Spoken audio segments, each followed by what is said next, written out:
லைஃப்ல மறக்க முடியாத ஒரு தருணம். மனதோட போராடி போர்ல வென்றுட்டு ஒருத்தன் வந்திருக்கிறான். அவனோடதான் உங்களுக்கு கலந்துரையாடு. அந்த காலத்தையும் நேரத்தையும் எங்க கொண்டு இணைக்கிறாங்கன்னா குண்டலினி சக்தியோட இணைக்கிறாங்க. அப்ப குண்டலினி சக்தியோட காலத்தையும் நேரத்தையும் இணைத்தவன் எப்படி இருப்பான்னா பேர் வெளிச்சமா இருப்பான். அந்த குருவோட இருக்கணும், அந்த குருவோட பயணிக்கிறது நம்ம பாவம் போகும், நம்ம கஷ்டம் போகும், நமக்கு தியானம் கிடைக்கும் இருந்தாங்க. ஆனா அந்த கஷ்டம் போகும் பாவம் போகணும் பேசுறவனே மனம்தான். அதனாலதான் நாங்க அதிகமா சோறு போட்டுட்டே இருப்போம். ஏன்னா எங்க குருநாதர் அப்படிதான் இருக்கிறான்னு நான் உங்களுக்கு சோறு போடுறோம். எந்த உயிரா இருந்தாலும் நீர்த்தன்மை உள்ள உயிர் செத்து போயிருக்கும். செத்து போயிருந்தா தன்னை யாருன்னே அதுக்கு தெரியாது. உயிர் சாவதில்லை, அது யாருன்னே தெரியாம அது வெளியில உடலை விட்டுரும். உங்க வாழ்க்கையில மறக்க முடியாத ஒரு நிகழ்வுகள் உங்களுக்குள்ள நிகழும். இது நிகழுமா, இது நிகழப்பட முடியுமா, இதுக்கு என்ன பயிற்சி அப்படிங்கறதெல்லாம் தாண்டி இது நிகழும். இதான் படைப்போட தத்துவமே.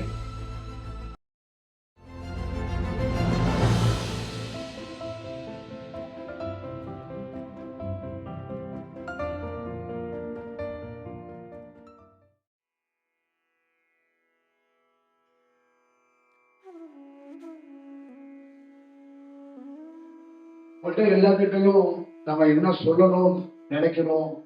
இது இந்த மாதிரி ஒரு ஒரு உயர்ந்த வடிவத்துல நம்ம ஒரு வேலை செய்யற, என்ன மாதிரி வேலை செய்ய, என்ன மாதிரி படி அப்படிங்கிறத நீங்க லைஃப்ல ரொம்ப முக்கியமா புரிஞ்சுக்கணும். என்ன புரிஞ்சுக்கணும் இங்க இருக்கிற அவங்க அத்தனை கத்துக்குள்ளன்னா, நீங்க இத்தனை ஆண்டுகள்ல 100 ஆண்டுகள் 150 ஆண்டுகள்ல தன்னை உணர்தல் அப்படிங்கிற புத்தகத்தை தான் படிச்சிருப்பீங்க. தன்னை உணர்ந்த ஒருத்தருடைய வடிவத்தை அவரோட சமகாலத்தை பயணிக்கிறதுங்கிறது அவ்வளவு சாமானிய விஷயம் கிடையாது. நீங்க நல்லா ஞாபகம் வச்சுக்கோங்க, தன்னை உணர்ந்த அந்த வடிவத்துல நிறைய பேருடைய வாழ்க்கையில மிகப்பெரிய விஷயம் என்ன அப்படின்னு கேட்டீங்கன்னா, நிறைய பேர் தன்னை உணர்ந்துட்டு பேச முடியாம மௌனமா போயிட்டாங்க. ரொம்ப முக்கியமானது. நீங்க கன்னியாகுமரியில இருக்கிற மாயம்மா மாதிரி நுட்பமான ஒருத்தர் உரையாடவே முடியல. அப்ப நீங்க மாயம்மாவை எப்படி பார்க்கணும் அப்படிங்கிறது கேட்டீங்கன்னா, ஒரு உயர்ந்த தியானங்கிறதுல பல்வேறுபட்ட பிரிவினைகள் இருக்கு. ஆனா உயர்ந்த ஒரு அலைவரிசையாக மாறுறதுங்கிறது இருக்குல்ல. அப்ப என்னன்னா, அந்த கன்னியாகுமரி கடலாகவோ அந்த இடமாகவோ அந்த அம்மா மாறினாங்க. அப்ப எப்படி இருந்தாங்கன்னா, வெளியில பார்க்கும்போது மாயம்மாவை ஒரு வயசான தோட்டத்துல வேற வடிவத்தில் இருந்தாங்க. அவங்க அவங்களுக்குள்ள இருந்த சோல் என்றும் குமரி. அந்த வாழை குமரிங்கிறது, அந்த குமரி அப்படின்னு ஒரு அந்த கண்டம், அந்த முக்கடல் இருக்குல்ல, அந்த 3 பரிணாமம் சங்கமிக்கிற மாதிரிதான் அந்த அம்மா இருந்தாங்க. அப்ப அந்த அம்மா டிஸ்கஷனை பண்ண முடியாத மௌனத்திலேயே ஒரு ஆட்சி செய்யறதா இருந்தாங்க. இப்ப முக்கடலும் மாயமா போயிட்டாங்க. ஆனா அந்த முக்கடல் மாயமா மாதிரியே தான் இருக்கு. அது எப்பயுமே அது மாயமா தான். அப்ப ஒருத்தர் உருவமா வெளிப்படுது. அப்ப இந்த மாதிரி நமக்குள்ள இருக்கிற அனுபவம்லாம் இது அவ்வளவு சாமானியமா ஒரு மனிதருக்குள்ள நிகழுமா அப்படின்னா நிகழாது. ஏன்னா ஒரு மனிதர்கிட்ட இருக்கிற பெரிய சவால் என்னன்னு கேட்டீங்கன்னா, தன்னை உணர்றதுல எல்லாருக்குள்ளேயும் ஒரு சேலஞ்ச் இருக்கு. அது ரொம்ப ஒரு கடினமான சவால். நான் தான் சொல்றேன், எனக்கு யாருமே சவாலா இல்லை, என் மனம்தான் எனக்கு சவாலா இருந்துச்சு. அப்ப மனதை என்னால வெல்லவே முடியல. இப்ப இருக்கிற உங்களுக்குள்ள எல்லாருக்குள்ள என்னன்னா, லைஃப்ல மறக்க முடியாத ஒரு தருணம். மனதோட போராடி போர்ல வென்றுட்டு ஒருத்தன் வந்திருக்கிறான். அவனோடதான் உங்களுக்கு கலந்துரையாடு. புரியுதுங்களா? அப்ப மனதை வென்ற ஒரு குருமார வச்சு நான் உங்களுக்கு வகுப்படுத்தல. இப்பதான் அந்த சொல்லணும், பல மன்னர்களும் போர்ல போய் வெற்றி பெற்றுட்டு அந்த நாட்டுல முதல் முறை நடத்துவாங்கல்ல, அந்த மாதிரி ஒரு சமகாலத்துல நம்மளோட நெருக்கமா நம்ம கூடயே ஒருத்தர் பயணிக்கிறவரு அந்த மனதிலிருந்து விடுபடுறதுங்கிறது யாராலையும் முடியாது, நிதர்சனமா முடியாது. நீங்க எங்க வேணாலும் அந்த டிஸ்கஷனை ஏற்படுத்தினாலும் நமக்குள்ள குண்டலினி சக்தி விழிச்சிடும். மறுவாட்டி சொல்றேன், குண்டலினி சக்தி விழிச்சிடும். நெற்றி கண்டுல காட்சி தெரிஞ்சிடும். நிறைய அமானுஷ்யமான விஷயங்கள் தெரிஞ்சிடும். இந்த 6 சக்கரங்கள்ங்கிறது அதுக்குள்ள ஒவ்வொரு லேயர்களையும் ஒவ்வொரு அழுத்தம் இருக்கும். அந்த டீட்டெயில் எல்லாமே கிடைச்சிடும். ஆனா மனதை மட்டும் வெல்ல முடியாது. இதுதான் நம்ம கிட்ட இருக்கிற விஷயம். அப்ப நிறைய பேரு ஒரு உயர்ந்த தியானத்தை நாடு முழுக்க வழங்கினாங்க. ஆனா மனதை வெல்ல முடியல. அப்ப அந்த மனதை வெல்றதுங்கிறது தலையில பெரிய சவால் காத்திருக்கு. அப்ப மனதை வெல்லும் போது தன்னுடைய சுயத்தையே இழக்கிற மாதிரி ஆயிடுது. அப்ப மயமா மாதிரி ஒருத்தவங்க மனதை வென்றுட்டாங்க, ஆனா டிஸ்கஷன் பண்ண முடியாது. எப்படி மனதை வென்றேன் அப்படின்னு யார்கிட்ட போய் சொல்ல முடியும்? அப்ப அவங்க பேசுற ஒரு பாஷை இருக்குல்ல, அது பரிபாஷிப்பாங்க. அதான் பிரபஞ்சத்துடைய பாஷை. அப்ப மனிதர்களுடைய எழுத்திலிருந்து, மனிதர்களுடைய பாஷையிலிருந்து ஒருத்தர் விடுபட்டுட்டார். அப்ப அவங்களுக்குள்ள என்னன்னா, உங்களுடைய இன்ட்ராக்ஷன் அவங்களுக்கு தேவைப்படாது. அப்ப உங்கள்கிட்ட இருந்து மொத்தமா விடுபட்டாங்க. அவங்க யாரோட இன்ட்ராக்ட் ஆகுவாங்கன்னா, அவங்களோட வேட்டு எதுனா அலைவரிசை, ஒளி. அப்ப ஒவ்வொரு தனி மனிதனும் தியானத்துல இங்க இருக்கிற எல்லாருமே நீங்க மனிதர்களோட டிஸ்கஷன் பண்ணுவீங்க. அப்ப ஒருத்தர் மனதை வெல்றாருன்னா அவர் மனிதனை தாண்டி ஒரு அமானுஷ்யமான செயலோட டிஸ்கஷன் நடந்துகிட்டே இருக்கும். அந்த மாதிரி ஒரு வடிவத்தை நாம ஒரு இயல்பு தன்மையில ஒருத்தர் லைவ்ல இதை பத்தி பேசுறதுங்கிறது இது ஒரு பெரிய ஆச்சரியம் தான். அதுவும் இயல்பா கிடைக்கிறதுங்கிறது ஆச்சரியம் தான். அதுவும் ஒரு சாதாரண வழக்கு மொழியில கிடைக்கிறதுங்கிறது ஆச்சரியம் தான். அதுவும் எந்த கட்டுப்பாடும் இல்லாம உங்களுக்குள்ளேயும் எனக்குள்ளேயும் ஒரு நெருக்கத்தை ஏற்படுத்துறதுங்கிறது பெரிய ஆச்சரியம் தான். இந்த ஆச்சரியம் இயற்கையில மட்டும்தான் நிகழும். இந்த ஆச்சரியத்துக்கு முக்கியமான காரணம் என்னன்னா, அந்த நேச்சரே இதை தீர்மானிக்கிறதுனாலதான் இப்படி நிகழுது. இல்லைன்னா அந்த நேச்சர் அது நினைக்கலன்னா நிறைய மனிதர்கள் நம்மளே கட்டுப்படுத்திருப்பாங்க. புரியுதுங்களா? அப்ப அந்த நேச்சர் என்ன பண்ணுதுன்னா, நமக்கு முன்னாடி இருக்கிறவங்களே பின்னாடி இருக்கிறவங்களையும் அது கட்டுப்படுத்துது. புரியுதுங்களா? இப்ப என் கூட இருக்கிற நிறைய பேரை நீங்க கவனிச்சு பார்க்கணும். இப்ப இதுல ஒரு 10 பேரை பிரிச்சு கொடுத்துருக்கிறேன். அவங்க எல்லாம் என் கூடவே இருக்கிறாங்க, அதனால வேலை கொடுத்துருக்கேன்னு நீங்க நினைக்காதீங்க. நீங்க வேற மாதிரி ஆடுறீங்க, அவங்க வேற மாதிரி ஆடுறாங்க. அப்ப அவங்களுக்குள்ள அந்த ஆட்டத்தை குறைக்கணுங்கிறது என்னுடைய நோக்கமே. இப்ப ஒருத்தர் ஐடில வேலை செய்யறாரு, மாசம் 3 லட்சம் ரூபாய் சம்பளம் வந்துடுறாரு. அப்ப அவருக்கு தேவையானது அத்தனையும் வந்துடுது. அப்ப அவருடைய லைஃப் பயணம் போயிட்டே இருக்கு. ஆனா அவருக்குள்ள என்னன்னா, அந்த உள் மாற்றம் அவர்கிட்ட சுத்தமா இல்லை. அந்த உள் மாற்றம்ங்கிறது என்னன்னா, வாழ்க்கையில ஒரு சேஞ்சே இல்லை. அப்ப சேஞ்சுங்கிறது எது அப்படின்னு கேட்டீங்கன்னா, ஒரு உன்னதமான ஒரு விஷயத்தை நம்மளால உள் சார்ந்து மௌனமா உணர முடியாது. அப்ப நமக்கு எது நிம்மதி அப்படின்னா, நாமளே நாம மௌனமா போறதுதான் நிம்மதி. இந்த உலகத்திலே எது தெரியுமா சந்தோஷம்? தனக்கு தானே சந்தோஷம் கொடுத்துக்கிறது இருக்குல்ல, தன்னை தானே ஆஃப் பண்றது இருக்குல்ல, நம்மளுக்கு செல்லுன்னு வச்சுங்க, நம்மளே சுவிட்ச் ஆஃப் பண்றது இருக்குல்ல, அப்ப நம்மளே அமைதிப்படுத்துறது இருக்குல்ல, நமக்கு நாமே உபதேசம் பண்ணிக்கிறது இருக்குல்ல, நமக்கு நாமே கும்பாபிஷேகம் பண்ணிக்கிறது இருக்குல்ல. அப்ப நம்மளை நாமளே ஒரு நல்வழிப்படுத்துறதுங்கிறது இருக்குல்ல, இது சாமானியமா நிகழுமா?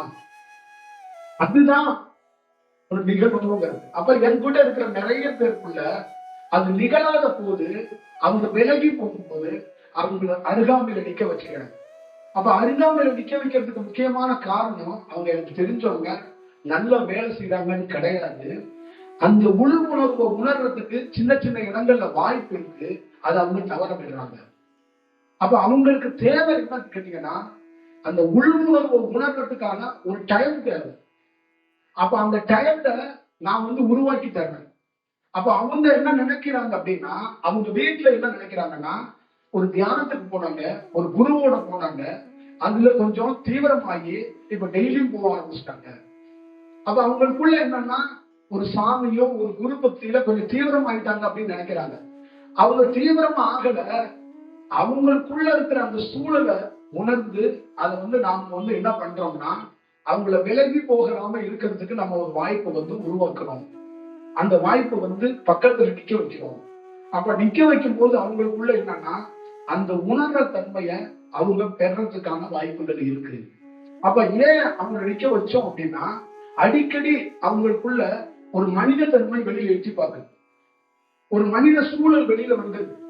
அப்ப அவங்களுக்குள்ள இருந்து என்ன ஃபீல் வருது அப்படின்னா, தியானம் நமக்கு கிடைக்கணும், குரு கிட்ட இருந்து ஆசீர்வாதம் கிடைக்கணும், நாம செய்யற ஒவ்வொரு செயலும் புண்ணியமா மாறணும்.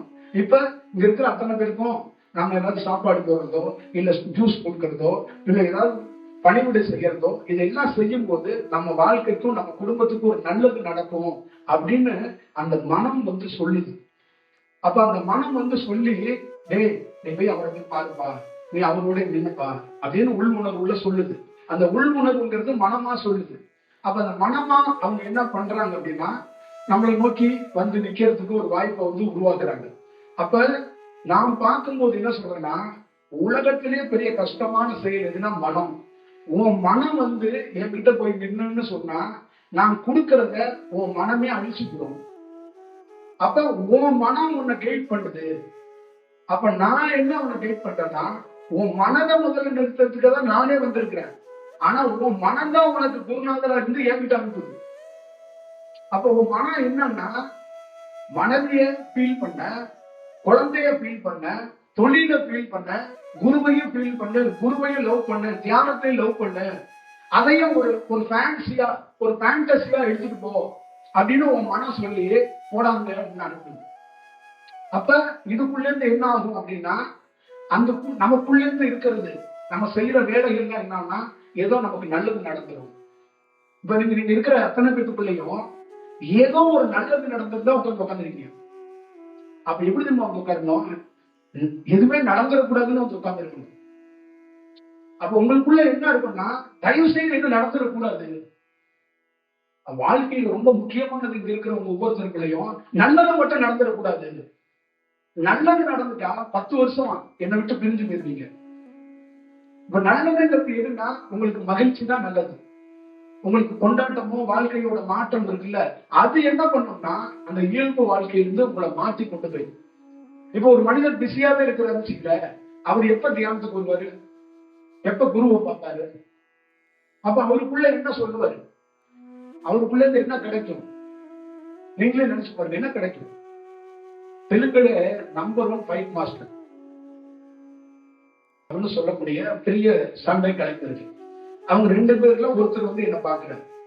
அப்ப பார்க்கும்போது அவர் வந்து என்ன சொல்றாரு, நான் எல்லா குருமார்கள்ட்டையும் போறேன், எல்லாம் போறேன், உங்க குரல் டெய்லி கேட்டுட்டே இருக்கிறேன், நான் வந்து உங்களுக்கு பார்க்கணும்னு நினைச்சேன் அப்படின்ட்டு அவர் வந்து என்கிட்ட நின்று ஒரு நாள் 2 நாள் 3 நாள் வந்துட்டு, நான் அடுத்தது உங்களை பார்க்க வர்றேன், என் தம்பியை கூப்பிட்டு வர்றேன், அவங்க 2 பேரும் அண்ணன் தம்பிங்க ட்வின்ஸ், நான் வர்றோம் அப்படின்னு சொல்லிட்டு, அப்ப அவர் கேட்கிறாரு, நான் தொழில் தான் விட்டுடலான் இருக்கேன் அப்படிங்கிறாரு. இப்ப அடுத்தடுத்தது அவருக்கு பெரிய பெரிய கமிட்மெண்டா இருக்கு, பெரிய பெரிய படங்களா இருக்கு. அப்ப அவருக்குள்ள அந்த விட்டுறலான்னு ஒருத்தர் சொல்றாரு, அதை விட்டுறவே கூடாதுன்னு இன்னொருத்தர் சொல்றாரு இல்லையே. அப்ப புரியுதுங்களா? அப்ப விட்டுறலான்னு ஒருத்தர் சொல்றாரு, இப்ப விடக்கூடாதுன்னு இன்னொருத்தர் சொல்றாரு. அப்ப அவருக்குள்ள என்னவா இருக்குன்னா, நான் மாறணும், நான் வந்து இந்த மாதிரி ரூட்டுக்கு போகணும் அப்படின்னு வந்திருக்காருல்ல, அது யாரால சொல்லி வந்திருக்கிறாரு அப்படின்னா, இந்த மனதால தான் வந்திருக்கிறார். இப்ப மனதால தான் அவர் வந்திருக்கிறார். அப்ப இந்த மனதால வந்தா என்ன மாதிரி ஒருத்தரை எப்படி தக்க வச்சுக்க முடியும்? அப்ப சொல்லிட்டு போனாங்கல்ல, திருப்பி அவங்க 2 பேர் வந்தாங்க, நான் திருவண்ணாமலையில இல்ல. அப்ப என்னன்னா, உங்க மனம் எப்பெல்லாம் விரும்புதோ அப்பெல்லாம் ஒரு குருநாதர் வரமாட்டான். புரியுது? வடிவமான நரம்பு இருக்கு.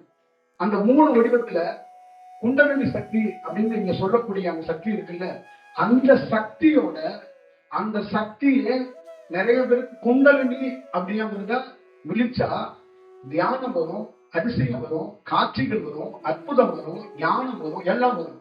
ஆனா குண்டலினி சக்தியே வெளிச்சமாக மாறணும், அதான் அதிசயம். அப்ப குண்டலினி வெளிச்சமா மாறினா அவரு வேற வடிவத்துக்குரியவர்னு அர்த்தம். அப்ப குண்டலினி சக்தி வெளிச்சமா மாறி அங்க இன்னொன்று நடக்கும். என்ன நடக்கும்னா, அதே இடுப்பு பகுதியில அந்த குண்டலினி சக்தியோட இருக்கிற நரம்புல காலம்னு ஒரு நரம்பு இருக்கு, நேரம்னு ஒரு நரம்பு இருக்கு. இந்த காலம் நேரம் அப்படிங்கிற இந்த ரெண்டு நரம்பு சேர்ந்து அந்த குண்டலினியோட இணையணும். அப்படி இணையும் போது அங்க என்ன ஆகும்னா அவரே இந்த சுழற்சியாக மாறுவார்னு அர்த்தம். அப்ப அவர் என்ன ஆவார்? ஒரு கடிகாரமாக மாறுவார். ஒரு கடிகாரத்துல சுழற்சி இருக்கும், நடுவில் என்ன இருக்கு? முள்ளு சுத்துதா? அந்த சுழற்சியில தான் அது முள்ளு சுத்தும். அப்ப அந்த சுழற்சியை ஏற்படுத்துறது எது ஏற்படுத்துது? காலம். காலத்துல நம்ம என்ன பார்க்கிறோம்? நேரத்தை பார்க்கிறோம். அப்ப நேரத்துக்குள்ள கிழமை, திதி, நட்சத்திரம் எல்லாம் வந்துடும். அப்ப இந்த காலத்தையும் நேரத்தையும் வச்சுதான் கிழமை வருது, திதி வருது, நட்சத்திரம் வருது, ராசி வருது, எல்லாம் வருது. அந்த காலத்துக்கு நேரத்துக்குள்ளேதான் பிறப்பு வருது, இறப்பு வருது, எல்லாம் வருது. அப்ப அந்த காலத்தையும் நேரத்தையும் எங்க கொண்டு இணைக்கிறாங்கன்னா குண்டலினி சக்தியோட இணைக்கிறாங்க. அப்ப குண்டலினி சக்தியோட காலத்தையும் நேரத்தையும் இணைத்தவன் எப்படி இருப்பான்னா பேர் வெளிச்சமா இருப்பான், காலமாகவும் இருப்பான், வெளிச்சமாகவும் இருப்பான். அப்ப அவன் எப்படி இருப்பான்? இரவாகவும் இருப்பான், பகலாகவும் இருப்பான். இதுதான் இவனோட வடிவம். அப்ப அவனுடைய ரோல் எப்படி இருக்கும்னா சந்திரனாகவும் இருப்பான், சூரியனாகவும் இருப்பான். இதுதான் அதுக்குள்ள இருக்கிற சூழல்களையும் அதுக்குள்ள இருக்கிற வடிவங்களையும் நீங்க முக்கியமா பார்த்துக்கணும். அப்ப இது சாமானியமா நிகழாது. அப்ப இது நிகழ்றதுக்கு முக்கியமான வடிவம் எதுன்னா எல்லாருக்குள்ளயுமே ஒரு வாய்ப்பை பிரபஞ்சம் ஏற்படுத்திக்கிட்டே இருக்கு. ஆனா நாம என்ன பண்றோம்னா அந்த வாய்ப்பை எப்படியெல்லாம் வெளியில நழுகி வெளியில போயிடலாம்னு பார்க்கணும். எப்படியெல்லாம் வெளியில போயிடலாம் பார்க்கணும். என்னோட வாழ்க்கையில மறக்க முடியாத தருணம் என் கூட இருக்கிறவங்கள வெளியில விடாம நின்று அப்படின்னு நிப்பாட்டுறோம். அப்ப அவங்களுக்குள்ள 10 நிமிஷம் நிற்பாங்க, 20 நிமிஷம் நிற்பாங்க, அப்புறம் வெளியில போயிடுவாங்க. அப்ப அந்த 10 நிமிஷம் 20 நிமிஷத்துக்குள்ள ஒரு வேலை நடக்கிறது எனக்கு மட்டும் தான் தெரியும்.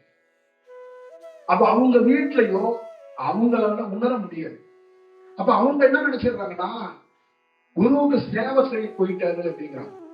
அப்ப குருவுக்கு சேவை செய்ய முடியாது, குருவுக்கு சேவையெல்லாம் செய்ய முடியாது. குருவோட ரோல் என்னன்னா நீங்க மிஸ் ஆயிருப்பா, உனக்கு நான் ஏதாவது செய்யணும், உனக்கு நான் என்ன செய்யணும்னா ஆல்ரெடி நீ பணம் சம்பாதிக்கிற, நீ ஆல்ரெடி ஏழையா இருக்கிற, ஏழையாரு பணக்காரனாரு, அது எனக்கு ரோல் கிடையாது. ஆனா என்னுடைய ரோல் என்னன்னா நீ எப்படியாவது இந்த சுழற்சியிலிருந்து இந்த செயலிலிருந்து ஒரு விஷயத்தை நீ கற்றுக்கணும், இதை உணரணும். அதுக்கு நான் ஒரு இடத்துல உனக்கு தேவைப்படுவேன். அப்ப சில விஷயத்த நீ என் கூட நின்னுங்கிறத சொல்லாம சில பேரை நிக்க வைக்கணும், சில பேரை செய்ய வைக்கணும். அப்ப நிறைய இடங்கள்ல செஞ்சவங்க சொன்னவங்கன்னா அடிக்கடி அவங்களுக்குள்ள பஸ்ல போகும்போதும் கார்ல போகும்போது என்ன டிஸ்கஷன் இருக்கும்னா நம்ம போய் சாமியோட நமக்கு நல்லது நடக்கும், தியானம் கிடைக்கும், நம்ம வாழ்க்கை மாறும் அப்படிங்கிறது மட்டும் டிஸ்கஷன் இருந்துகிட்டே இருக்கும். ஆனா என்ன பொறுத்தளவுக்கு அந்த வாழ்க்கை மாறும், அந்த லைஃப் மாறும்னு சொல்றாங்கல்ல, அதுதான் மனம். அவனையும் நிறுத்துறதுக்காக நான் போராடிட்டு இருக்கேன். அப்ப நான் இங்க உட்கார்ந்து பாக்குறேன், அட பாவி, அந்த மனம் சொல்றதை கேட்டுட்டு அவன் டிஸ்கஷன்ல யோசிச்சுக்கிட்டே போறானே, சார் திருப்தியா இருக்கு. இன்னைக்கு என்ன திருப்தியா இருக்கு? குருவை பார்த்தோம், நல்லா சாப்பிட்டோம், திருப்தியா இருக்கு. நான் இங்க உட்கார்ந்து யோசிக்கிறேன், அட பாவி, என்னடா அவன் மனம் திருப்தியா இருக்குன்னு சொல்றான், அதே இவனும் ஏத்துக்கிட்டான், ஓகேன்ட்டு போறானு. அதுதானே கூடாதுங்கிறோம். அப்ப மனதுகிட்ட என்ன பண்ணானா ஏமாந்துட்டான். அப்ப மனம் என்ன பண்ணிடுச்சுன்னா இங்க இருக்கிறவங்க நிறைய பேர் பரவாயில்ல குருவை பார்த்துட்டோம், ஹாப்பி, ஒரு தியானம் வருது, ஹாப்பி. அந்த மாதிரி அது அந்த மனம் என்ன பண்ணுன்னா உன்னை உன் தியானத்தையும் அழகா காட்டிடும், உன் குருவையும் அழகா காட்டிடும், உன்னோட கடவுளையும் அழகா காட்டிடும். அப்ப கணவரை, குழந்தைய, வீட்டை ஒரு ஃபேண்டசியா காட்டின மனம் குருவையும் அப்படி காட்டிடும், கடவுளையும் அப்படி காட்டிடும்.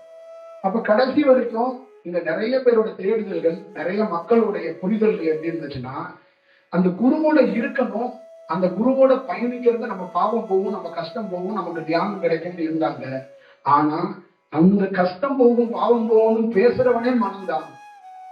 என்னைக்கு இவன் பேசுறது நிப்பாட்டுறானோ அன்னைக்குதான் நமக்கு சக்சஸ்ன்னு அவங்களுக்கு புரியணும். இப்ப ஒருத்தன் பேசுறான் பாரு, இன்னைக்கு வந்தோம் சந்தோஷம், அவனை முதல்ல நிறுத்தணும். இதுதான் முக்கியம்.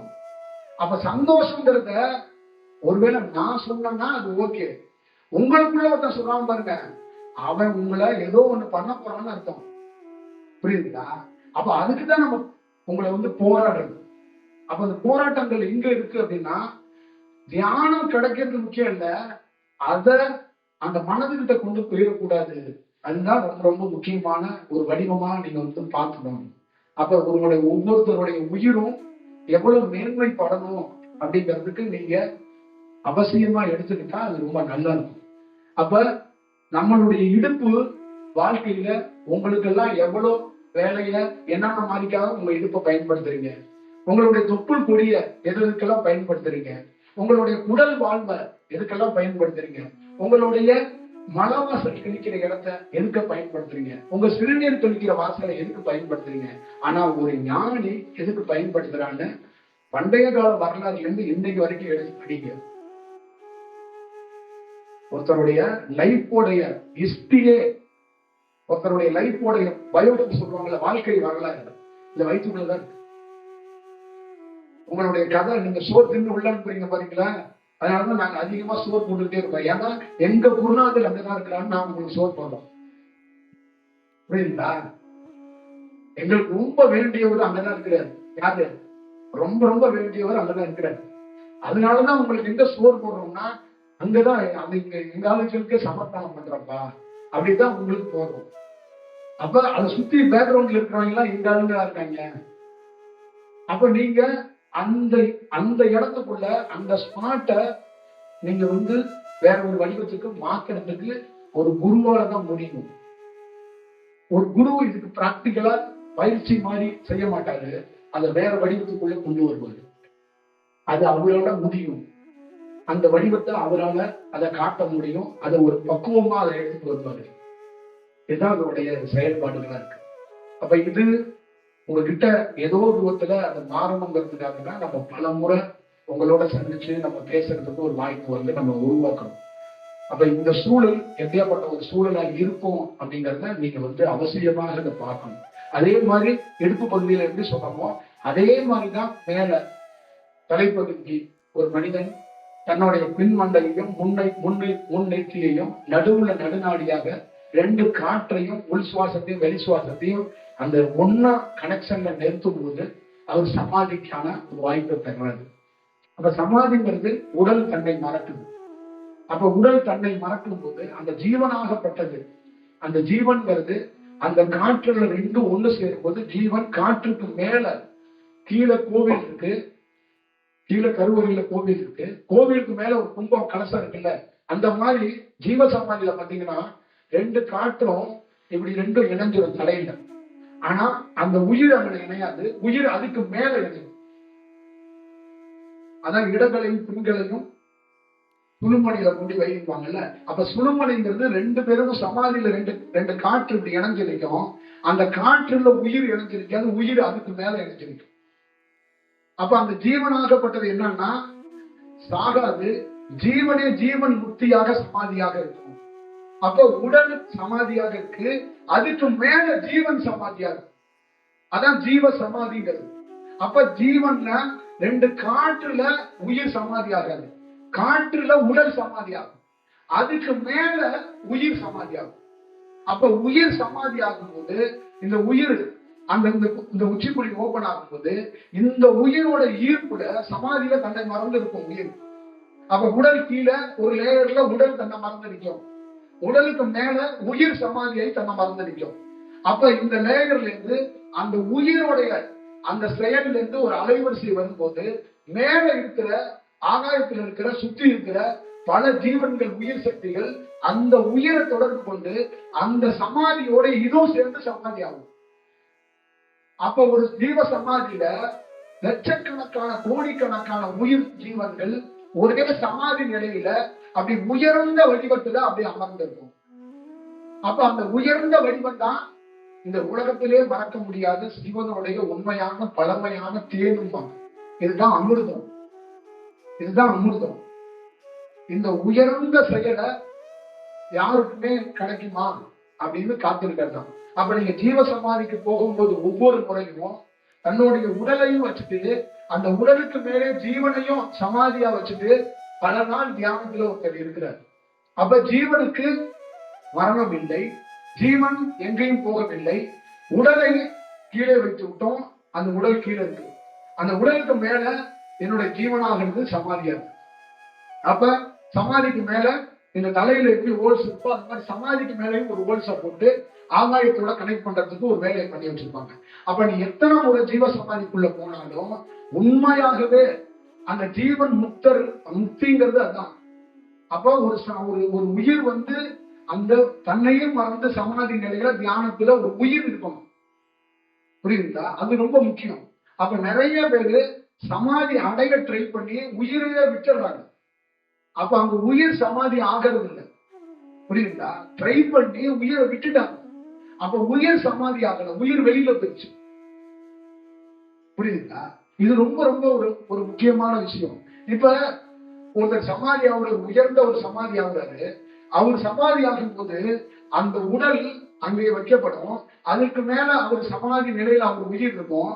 ஆனா இந்த உலகத்துக்கு நான் யாருன்னு காட்டணும் அவர் என்ன பண்ணுவாருன்னா, ஒரு நட்சத்திர வடிவமாக வெளியில பல ரூபத்துக்கு அவர் மேல போயிட்டு வட்டமிட்டு ஒரு இடத்துல போய் மறைவார். அப்ப நிறைய பேர் சொல்லுவாங்க, ஒரு உயர்ந்த ஞானி உடலை விட்டாரு, அவர் வெளியில ஒரு நட்சத்திரம் போனதை நாங்க பார்த்தோம். அதற்கப்புறம் அதே இடத்துல அந்த உடலுக்கு மேல அவர் சமாதி நிலையில இருப்பாரு.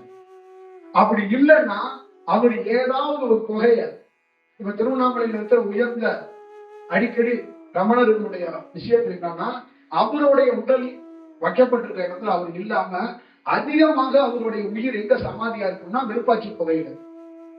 அப்ப விருப்பாட்சி குகையிலே போய் சமாதி நிலையில வெறும் உடல் இல்லாத அந்த உயிர் போய் அப்படியே இருக்கும். அப்ப அந்த உயிரை யாராலையும் உணர முடியாது. அப்ப சுவாமி வாழ்ந்துட்டு போனாரு அப்படின்னு தான் நினைப்பாங்க. அப்ப அங்க அவர் தியான கோலத்துல உடலை இல்லாம இருப்பாரு. உடலை கீழே வச்சிருக்கிறாரு, மலையில உயிரை வச்சிருக்காரு.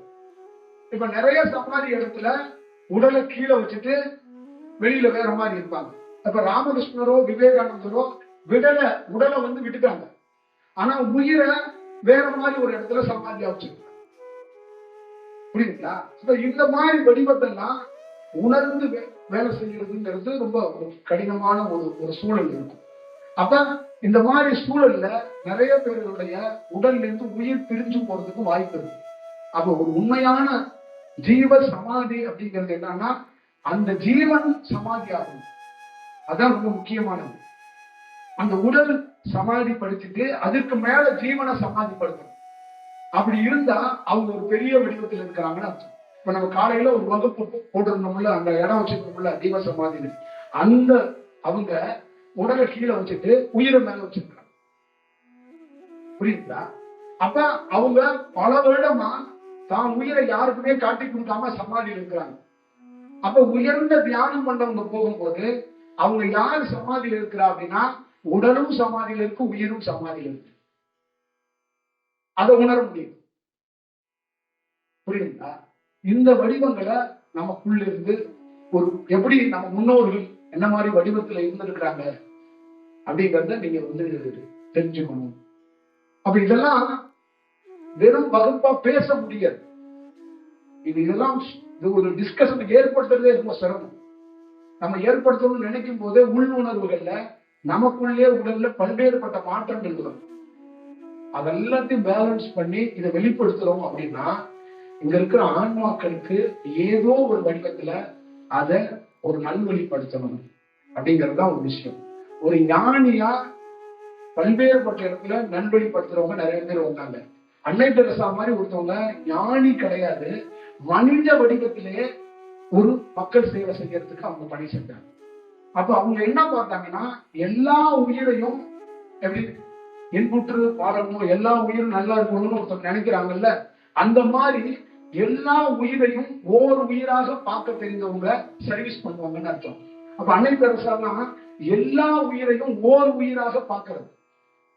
புரியுதுங்களா? இப்ப நம்மளுடைய நோக்கம் என்னன்னா, நீங்க எல்லாருமே உங்க உயிர் தன்னை மறந்து இருக்கு.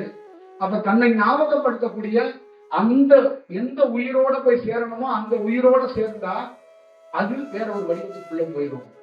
அப்ப எல்லா உயிரையும் ஒன்று சேர்ப்பதற்காகத்தான் ஒருத்தர் தொடர்ந்து முயற்சி பண்றாரு.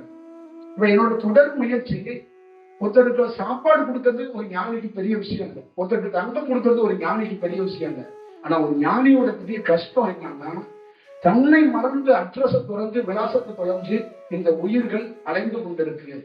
தன் விலாசத்தை அதுக்கு காட்டி கொடுத்து அதோடைய பூர்வீக இடத்துக்கு அதோடைய பூர்வீக செயலை அதுவே உணர்ந்து அதோடைய சோல்ல போய் அட்டாச் ஆகணும். அந்த ஒளியோட போய் அது கலக்கப்படணும். அது அங்க போய் அந்த ஒரு செயல் வடிவத்துக்குள்ள அது இழுக்கப்படணும் அப்படிங்கறதுதான் பெரிய விஷயத்தினால போராடணும். அப்ப எல்லா உயிரையும் ஓர் உயிரோடு இணைப்பதற்கான ஒரு பணியை தான் நம்ம மேற்கொள்றோம். அப்ப மேல இருக்கிறது இங்க எப்படி உங்க உடல்ல ஒரு உயிர் உங்களை விட்டு வயசாகியோ ஆக்சிடென்ட் ஆகியோ சூசைட் பண்ணியோ ஒரு உயிர் வெளியில வந்தது இல்ல, அதே மாதிரிதான் ஆகாயத்துக்குள்ள பல்வேறுபட்ட சூழல்ல நட்சத்திரங்கள் எரியப்பட்டு பல்வேறுபட்ட உயிர் துளிகள் கீழே விழுவுது. அப்ப உடலுக்குள்ள இருந்து எப்படி ஒருத்தர் மரணம் அடைகிறாரோ அந்த மாதிரி ஆகாய தன்மையிலிருந்து ஒருத்தர் ஒரு உயிர் துளி கீழே விழுகப்படுகிறது. அப்ப கீழே விழுகப்படுகிற உயிர் துளி தன்னுடைய பொழிவை இழக்குது, தன்னை யார் என்று இழக்குது, தன்னையே மறக்குது. இதுதான் அதோடைய செயல்பாடுகள், இதுதான் அதோடைய வடிவம். நான் சொன்னேன்ல, இறந்த எத்தனையோ ஆன்மாக்கள் தான் இறந்துட்டதாக உடல் இல்ல, என் உடல் எங்கன்னு தெரியல அப்படின்னு சொல்லி என் உடல் எரிச்சிட்டீங்களே அப்படின்னு சொல்லி முன்னோர்களை தொடர்பு கொண்டு எத்தனையோ இறந்த ஆன்மாக்கள் அடையும் போது அப்ப ஒரு பெரிய ஞானி தன்னோட கமண்டலத்துல இருக்கிற நீரை தொளிச்சு அது மேல ஊத்தோன்னா அது என்ன பண்ணுது, அப்படியே ஒரு காற்று வடிவத்துல அப்படியே மேல போய், நீங்க நிறைய நீர்நிலைகளுக்கெல்லாம் போயிருப்பீங்க, அங்க ஒரு காற்று நதி ஆகட்டும் பார்த்திருக்கீங்களா? அப்ப அந்த நதியோட போய் அந்த உயிர்கள் ஐக்கியமாகும். இப்ப நீங்க ராமேஸ்வரத்துக்குள்ள ரிஷிகேஷுக்குள்ள போனீங்கன்னா அது நீர் இல்ல, எனக்கு தெரிஞ்சு பல ஆயிரம் கோடி உயிர் துளிகள் அதுல இருக்கு. இவங்கெல்லாம் யார் இந்த உயிர் துளிகள்னா முனிவர்கள் தேவர்கள் அப்படிங்கிறவங்க எல்லாம் அந்த மலைகள்லயோ அந்த வேற ஒரு பகுதிகளுக்குள்ள இல்ல அந்த வடிவங்கள் வேற மாதிரி இருக்கிறாங்க. இவங்க எல்லாம் மீண்டும் மீண்டும் பெறப்படுத்த ஆன்மாக்கள். அப்ப அடுத்தது வேற வடிவத்துல ஏதோ ஒரு ஓடிக்குள்ள போய் திருப்பி பெறப்படுத்துங்க. அப்ப ஒரு நாள் அவங்களுக்குள்ள தியானம் கிடைக்கும் போது அந்த எந்த உயிர் துளி மேலிருந்து கீழே விழுந்துச்சோ அதோடைய ஞாபக சக்திய இன்னொருத்தர் உள்ள வந்து ஏற்படுத்துறாரு. இப்ப நான் இருக்கிறேன், உங்களுக்குள்ள சூட்சமத்துல வந்து உங்க உயிர் துளிய நான் தொடர்ந்து சூட்சமத்துல காற்றா வந்து பார்க்கும்போது உங்க உயிர் சக்திக்கு ஒரு வெளிச்சம் கிடைக்கும். அப்ப என்ன இருக்குன்னா உங்களுடைய உயிர் சக்திக்கு ஒரு புது வடிவம் பரிணாமம் கிடைக்குது. அப்ப கிடைக்கும் போது என்ன ஆகுதுன்னா நிறைய ஜீவசமாதியோட ரகசியங்கள் உங்களுக்கு தெரிய தொடங்குது. ரெண்டாவது நிறைய இந்த பிரபஞ்சத்தை பத்தி ரகசியத்தை அறியறதுக்கு ஒரு வாய்ப்பு கிடைக்குது. இப்படி உங்களுடைய வாழ்க்கை முறைகள் போயிட்டே இருக்கு. அப்புறம் அடுத்த லெவல் அடுத்த லெவல் அடுத்த லெவல் அடுத்த லெவல்ல போகும்போது நீங்க சித்தர்கள் ஞானிகள் குருகள்னு பேசிக்கிட்டே வருவீங்க. ஆனா எண்டுல பார்த்தா ஒரு இடத்துக்குள்ள உங்களுக்குள்ள என்ன கிடைக்குது அப்படின்னா அந்த உயிர் துளி தன்னை உணர்ற வாய்ப்பை தான் பெறறதுக்காக தான் இந்த வேலை. அப்ப நான் சித்தர் குரு நான் பணி செய்யறது என்னுடைய ரோல் இல்லை, என்னை உணர்றதுக்காக இந்த ப்ராசஸ் நடந்துச்சு. அந்த வழியில நான் இவ்வளவு பெரிய வேலையை செஞ்சுட்டேன் அப்படிங்கிறதா. அப்ப அந்த உயிர் துளி இந்த உயிர் துளியோட சேரும் போது முழுமையாக தான் இறந்த ஞாபக சக்தியை பெறுது. அப்ப அது வந்து இந்த ஒட்டுமொத்தமான சுழற்சியிலிருந்து வெளிப்படுது. அப்ப அதனுடைய வாழ்க்கையில அதே நகரத்துல அதே ஊர்ல கை கால் முளைச்சு உடலோட இருக்கு, ஆனா எல்லா விஷயத்திலிருந்து விடுபட்டு நிக்குது. இதான் ரொம்ப முக்கியமானது. இப்ப நீங்க வாழ்நாள்ல 10,000 கோடியை கொண்டாந்து கொடுத்தாலும் அதை நான் எடுத்துட்டு போகவே மாட்டேன். ஏன்னா இதோடைய நேச்சர் இதோடைய வடிவம் என்னன்னு இது பார்த்துருச்சு. அப்ப இது என்ன பண்ணுனா அதோட டைம் டிராவல் தான் விரும்புங்க, இதுக்குள்ள மீண்டும் சிக்காது. அப்ப அது ஆகாயத்தோட தொடர்பு வச்சுக்கிட்டு ஆகாயத்தில் இருக்கிற சுழற்சியோட தான் அது கனெக்ட் ஆகணும்னு நினைக்குது. அது இங்க இருக்கிற கதைகளை பேசணும், இங்க இருக்கிற சூழல்கள் இருக்கிறத ரசிக்கணுங்கிறது அதோட நோக்கமாவே இல்லை. அது அப்ப கொஞ்சம் கொஞ்சமாக என்ன பண்ணுதுன்னா இந்த பூமியோட இருக்கிற எழுத்துக்கள் பூமியில இருக்கிற இந்த ரேடியேஷனை விட்டு அது விடுபடுது அப்படிங்கறத அந்த வாய்ப்பு வந்து அதை வந்து நம்ம பார்க்கணும். அதனாலதான் நிறைய ஞானிகள் வந்து என்ன சொன்னாங்க அப்படின்னா நீர்ல இருக்கணும். நம்ம எல்லாருமே நீர் சம்பந்தமான ஆட்கள். அப்ப அந்த நீரை என்னைக்கு ஒருவன் நீராவி தத்துவத்துல நெருப்பா மாத்தி அதை ஆவியா மாத்துறானோ அவன் உயர்ந்தவன் அர்த்தம். அப்ப பூமியிலே நீங்க குடியிருக்கணும், பூமியிலே இருக்கணும், ஆனா தாமரையா இருக்கணும், அந்த நீர்ல படக்கூடாது. இதான் ரொம்ப முக்கியம். அப்ப ஒரு நீருக்கு உரியவர்கள் நீங்க எல்லாருமே, ஆனா நீரை சார்ந்து இருக்கக்கூடாது. இதான் ரொம்ப முக்கியமானது. அப்ப இந்த வாழ்க்கையில நீங்க அந்த வடிவத்திலிருந்து மாறி வரணும். அப்ப இதுதான் என்ன அடிக்கடி எல்லாரும் என்ன சொன்னாங்க அப்படின்னா, அந்த நீர் தன்மைய எடுத்துடணும். அப்ப தியானத்துக்குள்ள கிடைக்கிறது என்னன்னா, ஒரு உடலே நீர்த்தன்மையில இருக்கு. அப்ப பார்வதிங்கிறது, சந்திரன்கிறது, நம்மளுடைய உடல்ங்கிறது, நம்மளுடைய சோனிதங்கிறது, நம்மளுடைய நாதகங்கிறது எல்லாமே நீர்ல இருந்து வருது. அப்ப நம்மளுடைய ஆசை, நம்மளுடைய குண்டலினி சக்தி எல்லாம் எதுல இருக்குன்னா நீர் தத்துவத்துல இருக்கு. அப்ப குண்டலினி சக்தி வெளிச்சமா மாறுறது நெருப்பு தத்துவத்துக்கு மாறும். அப்ப சிவன் நீர் தத்துவத்துல இல்ல, நெருப்பு தத்துவத்துல இருக்காரு. அப்ப உலகத்தோட படைப்பு சிவன் தத்துவத்தில் நடக்கல, பார்வதி தத்துவத்தில் தான் நடக்குது. அதனாலதான் ஒரு பெண்ணால உயிர் பிறக்கப்படுது. அப்ப இந்த உலகம் எப்படி இயங்குதுன்னா, பெண் வடிவத்துல, பெண் தத்துவத்துலதான் இந்த உலகமே இயங்குது. அப்ப இந்த உலகத்தோட இயக்கம், இந்த உலகத்தோட படைப்பு, இந்த உலகத்தோட ரகசியம் நீரில் இருந்துதான் இந்த உலகம் பூக்குறது, நீர்ல இருந்துதான் இந்த உலகம் நடக்கிறது. அப்ப பெண்மை தேர்ந்துதான் இந்த உலகம் நடக்கிறது. அந்த பெண்மை தேர்ந்து அந்த பெண்மையே ஒரு நாள் ஆண்மையா மாறணுங்கிறாங்க. ஒரு பெண் இருக்கிறாங்க, அவளே சிவனா மாறணுங்கிறாங்க. இதுதான் ரொம்ப முக்கியமான வடிவம்.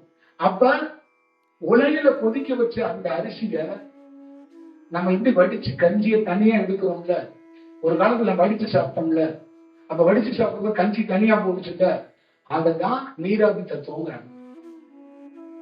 அப்ப உடலுக்குள்ள தொடர்ந்து ஒருத்தன் வாசிக்கலையிலோ தியானத்திலேயோ என்ன பண்றான்னா, அந்த நீர்த்தன்மையை எடுக்கும் போது பசி மாறுது, அவன் உடல்ல பெரிய பருவ மாற்றம் அடைகிறான். அப்ப அந்த ஆசை, மனம் இதுக்கெல்லாம் வேலை செய்யற நரம்புகள்ல இருந்து பெரிய மாற்றத்தை சந்திக்கிறான். அப்ப உடல்ல இருந்து நீர் குறைய குறைய குறைய குறைய அவனுடைய தியானம் மலர்கிறது, அவன் தியானம் உயர்கிறது. அப்ப நீர் குறையும் போது சூரியனுடைய தாக்கம் அதிகரிக்குது. அதனாலதான் பெரியவர்கள் எல்லோரும் தியானம் என்பது வெப்பம், தியானம் என்பது உயர்ந்த அந்த நெருப்புத்தன்மை கொண்ட உயர்ந்த வெப்பத்துக்குரிய விஷயம். அந்த வெப்பத்து சலனம் உங்க மேல பட பட பட பட பட பட நீர்த்தன்மை குறைஞ்சுக்கிட்டே வரும். அந்த நீர் குறைய குறைய குறைய என்ன ஆகும், ஒரு நாள் கீழ் மூலாதாரமும் மேல் மூலாதாரமும் தாமரப்பூவாக மலரும். அப்ப நீர்ல மலராத தாமரப்பூக்கு அழிவு இல்லைன்றாங்க. இப்ப நீர்ல இருக்கிற தாமரப்பூ எல்லாமே சிவன் கோயிலுக்கு போகுது, பெருமாள் கோயிலுக்கு போகுது, உங்களை மாதிரியே 1.5 நாள்ல செத்து போயிருக்கு. அப்ப தூக்கி போட்டுட்டு இன்னொரு தாமரப்பூ, இன்னைக்கு நடேசன் வச்சாரு, நாளைக்கு குமரேசன் தாமரப்பூ வைப்பாரு. அப்ப யார் வச்சாலும் அந்த தாமரப்பூ செத்து போகுது. அது ஏன்னா அதுக்கு நீர்த்தன்மை இருக்கு. இங்க இருக்கிற எந்த உயிரா இருந்தாலும் நீர்த்தன்மை உள்ள உயிர் செத்து போயிடும். செத்து போயிருந்தா தன்னை யாருன்னே அதுக்கு தெரியாது. உயிர் சாவதில்லை, அது யாருன்னே தெரியாம அது வெளியில உடலை விட்டுரும். அந்த உடலை விட்டுரும், அடுத்து தன்னை யாருன்னே தெரியாம தான் செத்துட்ட மாதிரி ஃபீல் பண்ணி சுத்திக்கிட்டே இருக்கும், திருப்பி பெறப்படுது. அப்ப அந்த நீர் எடுக்கும் போது அது தன்னை யாருன்னு தெரிஞ்சுக்கிது. அதுதான் சிவனுடைய தத்துவம், சிவனுடைய செயல். அதுதான் சூரியன், சூரியனுடைய செயலே இதுதான். அப்ப ஒவ்வொரு உடலுக்குள்ளையும் தியானத்துல என்ன கிடைக்கணும் அப்படின்னா, நீர் மொத்தமாக உறிஞ்சி எடுக்கப்படணும், அந்த நீரை ஆவியாக்கப்படணும். அப்ப ஆவியாக்கப்படும் போது அவர் உயர்ந்த ஞானத்தை பெறுகிறார். அப்ப அந்த ஆவியாக்குற பிராசத்துல அவர் உடல்ல இருக்கிற அத்தனை நரம்புகளும் மாறப்படுகிறது. அப்பொழுது முதல் அவருடைய வெற்றி, அவருக்கு நீர் ஆவியாக்கப்பட்டு விட்டது அப்படின்னா மனம் நின்று விடும். அப்பதான் கீழே இருக்கிற மூலாதாரப்பதியெல்லாம் எடுத்துக்கிட்ட அது தாமரை பூவாக மலரும், மேல இருக்கிற மூலாதாரத்து பார்த்தீங்களா அது தாமரை பூவாக மலரும். இப்ப இந்த 2 தாமரை பூவும் தான் அடியையும் முடியையும், இது 2ஐயும் தான் பார்க்காதனாலதான் தாளம்பூக்கு சிவன் பூஜைக்கு உகந்தது இல்லைன்னு சொன்னாங்கல்ல. அப்ப சிவன் பூஜைக்கு உகந்தது இல்லைன்னா, சிவன் பார்க்கணும்னா சூரிய தன்மையில ஒருத்தர் மாறணும். அப்ப ஒரு பெண்ணு இங்க இருக்கிறீங்கல்ல, பெண்ணு ஞானம் அடையலையா ஞானம் அடையலையான்னு, அங்க ஞானத்துக்குள்ள என்னன்னா நாமளே இருந்தாலும் நான் ஆணும் இல்லை பெண்ணும் இல்லை, புரியுங்களா? இப்ப நீரும் நெருப்பு இருக்கு இல்ல, இது 2 சரிசமமா சேரும் போது நான் அர்த்தநாத் தத்துவத்துக்குள்ள போயிருவேன். அப்ப ஒரு இடத்துக்குள்ள இரண்டு பேரும் ஒன்றாக வாகித்து வாகித்து வாகித்து அங்க ஆணும் இல்லாம போயிடுவாங்க, பெண்ணும் இல்லாம போயிடுவாங்க. அது ஒரு வெடி. அப்ப என்ன ஆகும்? ஆணும் இல்லாத பெண்ணும் இல்லாதது ஒன்றும் இல்லாத ஒரு வெற்றிடமாக மாறும். அது ஒரு வெட்ட வெளியாக மாறும் அப்படிங்கிறதுதான் இங்க ஒரு விஷயம். அப்ப இங்க இருக்கிற பெண்கள் எல்லாருமே நீங்க ஒரு நீர்த்தன்மையில இருந்துகிட்டு நீங்க யாரு மாறுவா யார் மாறுவா யார் மாறுவாங்க நீங்க யாருமே உங்களுக்கு தெரியாது. நம்ம மனமும் இருந்தாங்கல்ல, நம்ம நம்ம நம்ம எல்லாம் சொல்லப்படுற காளி, மனோன்மணி, பராசக்தி, மாயம்மா எல்லாருமே சிவன் வடிவத்துல தான் இருந்தாங்க. அவங்க பெண்ணே கிடையாது. மீனாட்சி மதுரையில் இருக்கிறாங்க, அவங்க பெண்ணே இல்லை, அவங்களே சிவன் தான். புரியுதுங்களா? அப்ப அவங்க நீராக இருந்தாங்கன்னா அவங்க வேற ஒரு விஷயத்துக்குள்ள போயிடுவாங்க. அப்ப அவங்க நெருப்பாக இருக்கிறாங்க. அப்ப மதுரையை ஆண்டா மீனாட்சினா மதுரைய மீனாட்சி சிவனாக இருந்து ஆளுகிறார். இதான் ரொம்ப முக்கியம். அப்போ உங்களுக்குள்ள அந்த சிவத்தன்மை அப்படிங்கிறது எதுனா அந்த காற்று தான். அந்த காற்றாக நீங்க மாறும்போது வேற ஒரு அடிவத்துக்கு மாறி போயிருக்கு. அப்ப உங்க வாழ்க்கையில மறக்க முடியாத ஒரு நிகழ்வுகள் உங்களுக்குள்ள நிகழும். இது நிகழுமா, இது நிகழத்தர முடியுமா, இதுக்கு என்ன பயிற்சி அப்படிங்கறதெல்லாம் தாண்டி இது நிகழும். இதான் படைப்போட தத்துவமே. இது நிகழ்ந்துச்சு.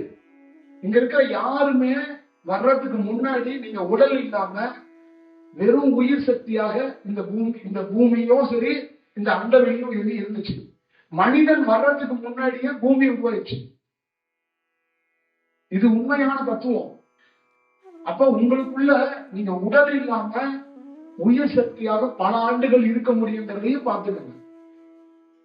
அப்ப இதோடைய வடிவத்தை உங்களுக்கு தெரியப்படணும் அப்படிங்கறத நம்ம சொல்றோம். இது சம்பந்தமா ஏதாவது உங்களுக்கு ஒரு கேள்வி இருந்தா கேட்டுருங்க.